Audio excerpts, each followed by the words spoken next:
On March 21st, 2025, Jacob Savage, who describes himself as a suburban dad from LA, a ticket scalper, and a screenplay writer, wrote The Vanishing White Male Writer for Compact Magazine.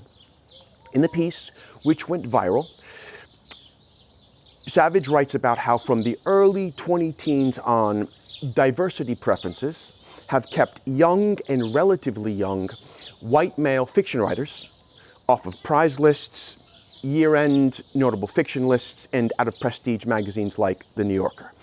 He contends that fears of rankling the insular, female-dominated publishing world, which we all suspect is overly sensitive to things like toxic masculinity and cultural appropriation, that such fears have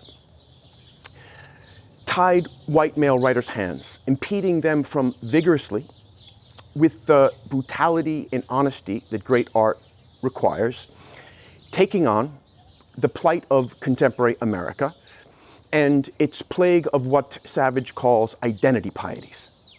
On May 10th, Sam Kahn, the editor of the Republic of Letters on Substack, interviewed Savage about the article, and Savage, that can't be his real name, I'm sure, decided to draw some blood and said straight out that he didn't think that white male writers had the guts to write a book that dealt expansively with the world we live in.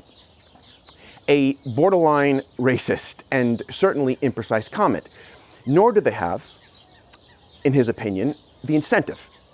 That is, a portion of, or the promise of a portion of the meager scraps allotted to consecrated contemporary fiction writers. Academic tenure, big advances, grants, lectureships, etc. 2 days later, in Kill the Editor, on the End of Literary Prestige, an article published in the Metropolitan Review by Caudell, I will put the links to all of these articles below, by the way. Caudell takes on Savage's claim that white male fiction writers fall into self-censoring, mostly out of fear, and are no longer capable of describing the world around them. To counter Savage's argument about the dearth of gutsy fiction by white men, he writes, "The surest way not to find something is not to bother looking."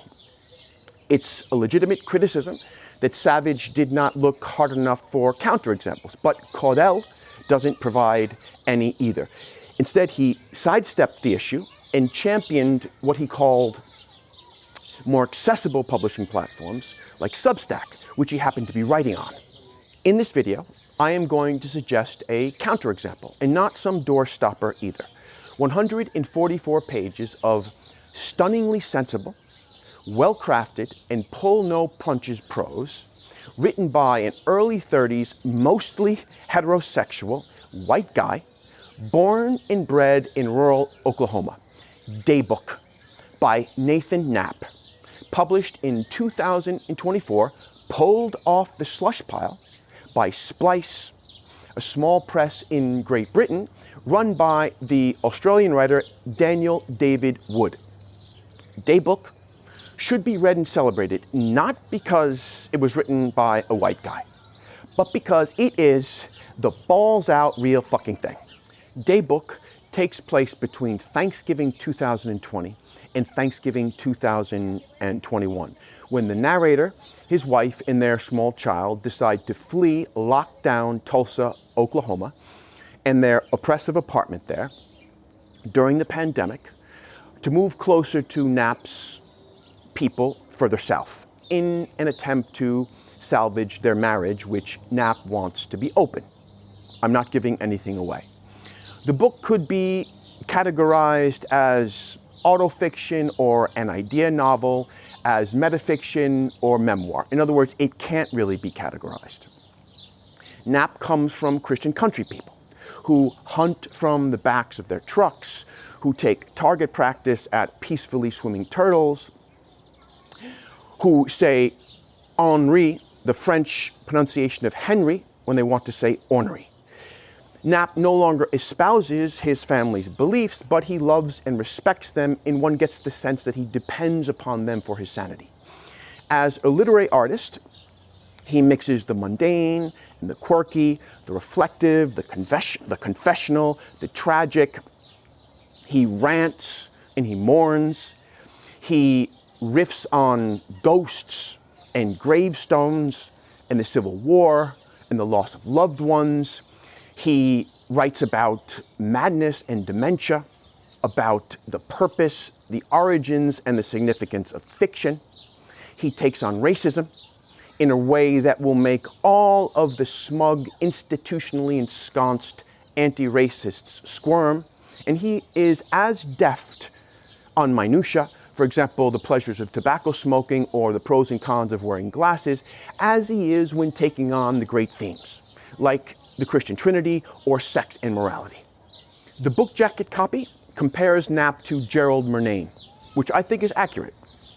Although perhaps Knapp is funnier, his prose is an absolute pleasure to read, starkly clear in its arguments, its ruminations, and its imagery, but experimental in design, with big block-like paragraphs, sparsely punctuated, at least with commas, and braided near the end with callbacks. Knapp is an absolute master at callbacks, which produce a fugue-like echoing effect, revealing a congruence between ideas and themes that would not otherwise have been obvious to me. Near the end of the book, he writes, "I have been writing exactly the kind of book which most people wouldn't want published unless they were dead." He is out to expose himself, to get his shame out into the world, to illuminate it, and to transform it into something that isn't self-abnegation. And he does this unforgettably when he writes about his sex life, which some readers might consider shameworthy. I don't care if it is. He's gutsy.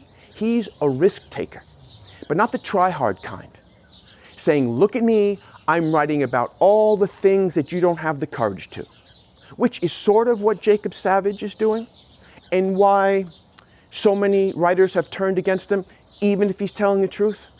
Why does it matter that Nathan Knapp is white?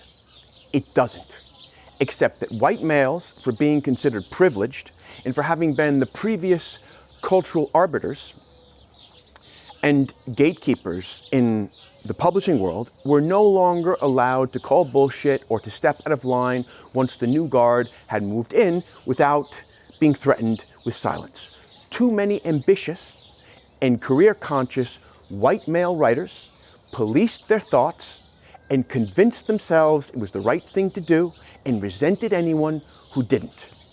Well, Nathan Knapp kept and cultivated his freedom of thought and got his little masterpiece published anyway.